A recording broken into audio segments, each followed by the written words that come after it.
નમસ્કાર મિત્રો, અમારી ગુજુ ગુરુજી યુટ્યુબ ચેનલમાં તમારું સ્વાગત છે.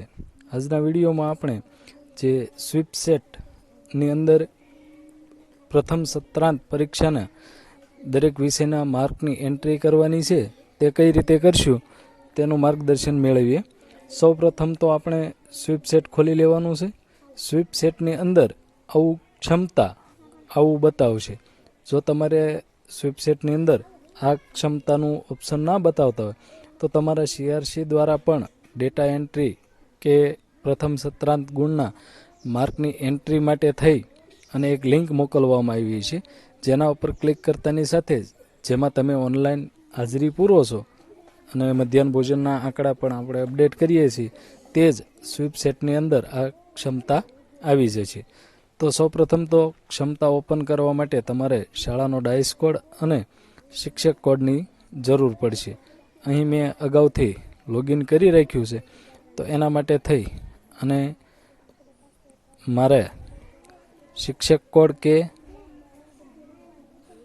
ડાયસ કોડની જરૂર નહીં પડે, પરંતુ તમે જ્યારે પ્રથમ વખત કરો છો ત્યારે તમારે જેમ આપણે હાજરી વખતે સ્વીપ સેટ ઓપન કર્યું હતું એ જ રીતે શાળાનો ડાયસ કોડ, ત્યારબાદ શિક્ષક કોડ નાખી અને તમારા નામથી તમે છે એ આ એન્ટ્રી કરી શકશો. ક્ષમતા એપ ઓપન થઈ જાય ત્યાર પછી તમે સૌપ્રથમ અહીં જે 4 ટપકા આપ્યા છે તેમાં હોમ મેનુમાં જઈશું.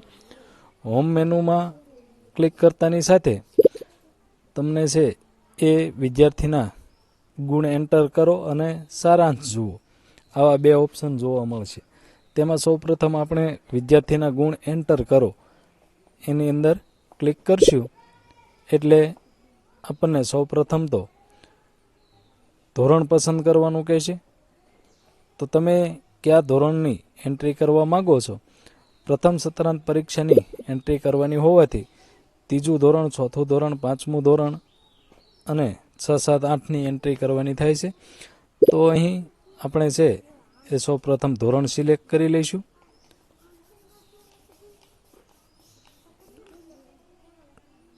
ધોરણ સિલેક્ટ કર્યા બાદ તે ધોરણની એન્ટ્રી પહેલાં જ્યારે એકમ કસોટી આવતી હતી ત્યારે SAT અને PET, સેટ અને પેટ આવા 2 ઓપ્શન આવતા હતા, પરંતુ અત્યારે આપણે માત્ર ને માત્ર પ્રથમ સત્રાંત પરીક્ષાની એન્ટ્રી કરવાની છે, એટલે અહીં SAT સેટ એવું લખેલું છે, એના ઉપર ક્લિક કરશું.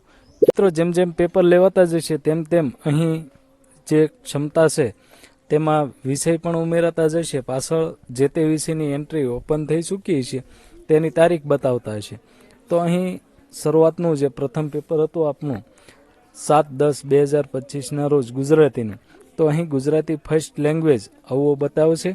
તો એના ઉપર ક્લિક કરતાની સાથે આપણે છે એ ગુજરાતી ફર્સ્ટ લેંગ્વેજ ગુજરાતીના પેપરના માર્કની એન્ટ્રી કરીશું. તો ઉપર આ રીતના એન્ટર સ્ટુડન્ટ માર્ક આવું બતાવશે. જ્યાં અહીં એન્ટર માર્ક આપ્યું છે ત્યાં તમારે ક્લિક કરવાનું રહેશે. એન્ટર માર્ક ઉપર ક્લિક કરતાની સાથે એક નવું બોક્સ ખુલશે, જેમાં તમારે ઉપર જે નેમ આપેલું છે તેમાં અહીં એરા ઉપર ક્લિક કરશો એટલે તમારા ધોરણના તમામ વિદ્યાર્થીઓના નામ દેખાશે. તેમાંથી એક એકનું નામ સિલેક્ટ કરશો.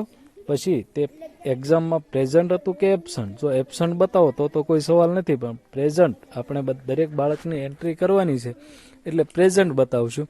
એટલે અહીં છે એ ગુજરાતીના પ્રશ્ન પ્રમાણે માર્ક નાખવાના છે. પહેલા પ્રશ્નમાં કેટલા, બીજામાં કેટલા, ત્રીજામાં કેટલા, એમ કુલ ગુજરાતીનું પેપર છે એ 7 પ્રશ્નોનું હતું, તો 7 પ્રશ્નોના માર્કની એન્ટ્રી કરવાની થશે. સ્ટુડન્ટના માર્કની એન્ટ્રી કર્યા બાદ નીચે અહીં કુલ 40 ગુણમાંથી મેળવેલા ગુણ જે ટોટલ બતાવશે, જે એક વખત ચેક કરી અને અહીં સેવના બટન ઉપર ક્લિક કરવાની રહેશે. એટલે એ પૂરતું એક વિદ્યાર્થી જેનું માર્કની એન્ટ્રી તમે કરી તેના માર્ક સેવ થશે. આખા ધોરણની માર્ક એન્ટ્રી સેવ થશે નહીં. ખાલી તમે આટલું સેવ કરીને છોડી દેશો તો પણ તમારી એન્ટ્રી છે એ બાકીમાં જ બોલશે. એટલે એના માટે શું કરવું તે આગળ જોઈએ.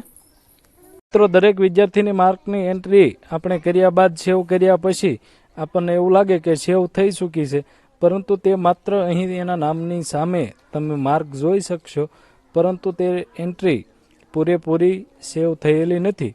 તો એના માટે શું કરશો, તો તમે જ્યારે આને ક્લોઝ કરશો, જે ડ્રોપ બોક્સ માર્કની એન્ટ્રી કરી છે એ, અને નીચે ચાલુ રાખો આવું જે લખેલું છે એના ઉપર ક્લિક કરશો એટલે એક ઓપ્શન તમને પૂછવામાં આવશે કે ધોરણના તમામ વિદ્યાર્થીના ગુણ સેવ કરેલા છે અને તમે ખરેખર સબમિટ કરવા માંગો છો.